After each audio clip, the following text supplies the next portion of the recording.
ओमफ्राय मोजाङै खन' दे मोजां खन' खन'नायाव खांख्राइखौ मोजां खन' नङाबा खेबजालाबायगोन बेवहाय थानानै बिथांमोना खुलुमबाय नोंथांमोन गासैखौबो आंनि गोसो गोरबोजों बरायनानै लाबाय जों दा साथाम दङ ओरै नाइनिताल दङ अमा बेदर जाग्रा आरो ओरै सरेन दङ लोगो बिथाङा गागु सासे जोंनि माबा एडभाइजार बायदि आरो दा जोङो ससियेल मिडियानि एडभाइजार जोङो मोनसे थांखि लानानै क'क्राझार फैदोंमोन आरो बे क'क्राझाराव जोंनि खामानिखौ मावखांनानै जोङो दाख्लैसो बेखेवनाय गोदानै बिटिआर सरकारा MCLA क्वार्टार लुफुंनाय बेखौ नायदिंनो होननानै फैदों दा बेखौ जोङो सर्टकाट फैयालासिनो ओरै दिप्लाय रड धिरबिल रड ओरै फ्लरिकान गार्डेन ओरै गिदिंलाबायनानै एसे गिदिंबावनानै ओरै मोसादाव थोगदावखौथ' लामायाव मोनखायो दा ओरै धिरबिल रडजों फैनानै बे हाजो गोजौखौ मा होनोमोनथाय दांदुफुरथ' नङा बावखुंग्रिबो नङाना चक्रसिला हाजो जागोन दा बे दा मोजाङै सोङाखिसै जोंबो दा बेजों हाजो सिनखावना फैबाय आरो हाजोआ बिराद गोजौ मोजां बेरायनो बै वाइल्ड लाइफ ना चक्रसिला वाइल्ड लाइफ दा जोङो मोनहैनोसै आरो MCLA क्वार्टारखौ एसे नायलांनायसै गोदान हिसाबै दे मा बुंहरो नायनानै जिखुनु जाया लामा हिसाबैथ' आरो जायगा हिसाबै मोजां दा बेखायनो रायजोफ्रा सम सम समाय मोनोब्ला बेफोरखौबो एसे एनै गिदिंला नायनांगौ बबे जायगायावहाय डिस्ट्रिक्ट हिसाबै बे MCLA क्वार्टार गोदान लुनाया बैनोना बबे जायगा बेनोना बेखौ मा गामि समायना हाजो हायेन गुरि ओमफ्राय मा जावैगोन नोंसोर खुसि खांबाय गुरिया दे माब्रै मोनथो गिदिर गोलावखौ ओमफ्राय मोजाङै खन' दे खन'नायाव खांख्राइखौ मोजां खन' नङाबा खेबजालाबायगोन मिथिबाय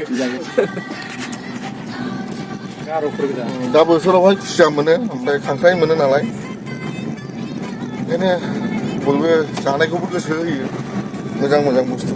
मोनजाब्ला दा जोङो मोनफैबायानोसै बिटिसिनि MCLA क्वार्टार जों बेवहाय एसे मानसि लोगो हमनानै जों फैदों दसे उनावनो आलफ्रेड जायखौ जोङो माबानि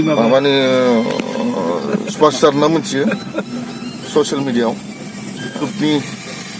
जायनाखि मुंदांखा थाइलेण्डनि हिर' सुपारस्टार बड'लेण्डनि बिथांखौ जोङो बरायगोन बिथाङा जाहैबाय दा गोथार जुलि जाबाय दा बिनि जोङो पार्टि जाहैगोन नङा होमबा मोनफैबायानो गिबियावनो गोसो मोजां जानायनि बिबारखौ होग्रोनोसै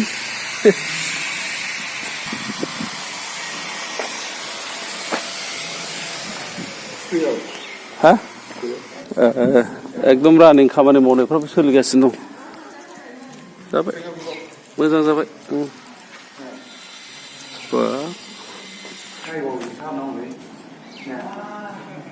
खुलुमबाय दा जोङो सफैनो हाबाय जोंनि बिटिआरनि MCLA क्वार्टाराव बेवहाय बिथांमोना मिनिस्टारफ्रा बाव थानानै खामानिखौ मावो दा गोदानै दाख्लैसो मानगोनां आसामनि chief minister doctor Himanta Biswa Sharma बिथाङा बेखेवफैबाय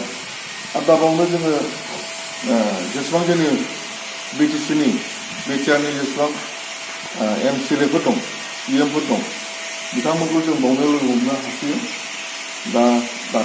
जोंहा रेडि जाजोब्बाय दा बेखौनो जोङो नायदिंनो होनना फैबाय ओमफ्राय दा जोंनि जायगायावहाय गोबां जों डेभेलपखौ जों नुनो हाबाय दा बेनिखायनो रायजोफोरखौ खावलायहरबाय बेबायदिनो जोंना डेभेलपा जानानै थांबाय थागोन ओमफ्राय जोङो दिनैहाय नायदो डेभेलपमेन्ट खामानि मावनो थाखाय जोंहा समस्ति वाइसै साफा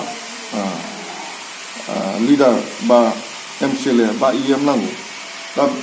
बिथांमोनखौ जोंनो नांगौ आरो दा बेवहाय थानानै बिथांमोना माखासे खामानिखौ मावलाङो दा बेखौ लानानै जों नायदिंफैबाय एसे नायदिं नायदो नायदिंदिनि ओरैथ'लाय क्ल'स क्लसखौनो नायथारसैलै क्लससो दुरा क्लस जों बबेजोंबो हाबनोनो चान्स दं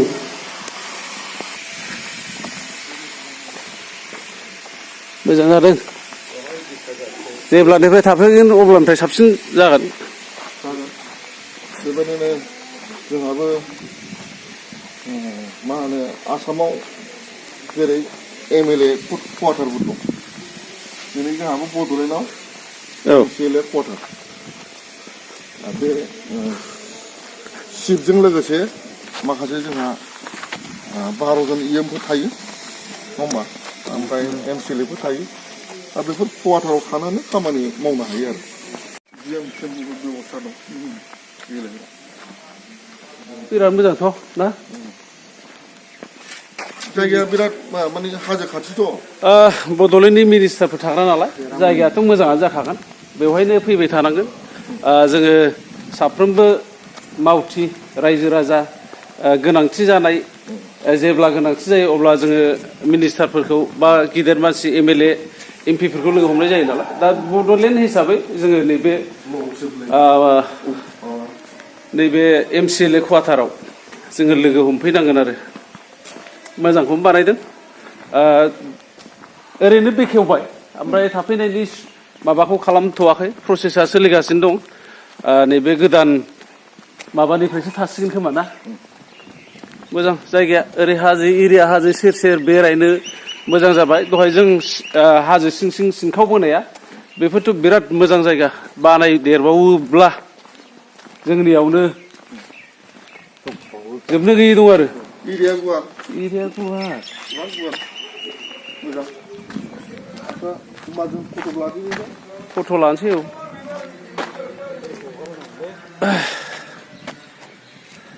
बे दैखौ हरनांगौलै मा दैखौ ओरै लामासो गुवारैनो जागोन ना खोनाबाय हा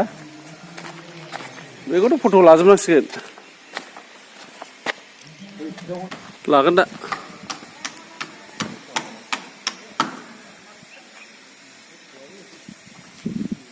गोजौआनो मोजां गोजौ मोजां गुवार मोजां एरिया कभार खालामबाय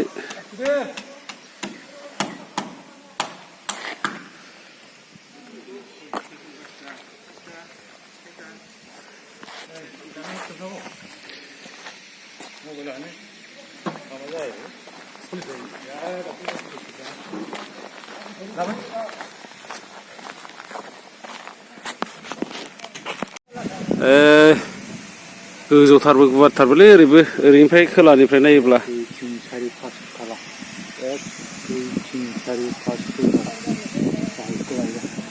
5 एसेनि आद्रा थाबावदों बेखौ फोसाबगासिनो दं आरो होमबा भिडिअखौ गोबाव खालामला बेनोसै जोंनि बिटिआरनि MCLA क्वार्टार नोंथांमोनहाबो माब्लाबा बेरायफैखागोन आरो नोंथांमोनहाबो बयबो नुफैखागोन खाथिनिनो जोंनिनो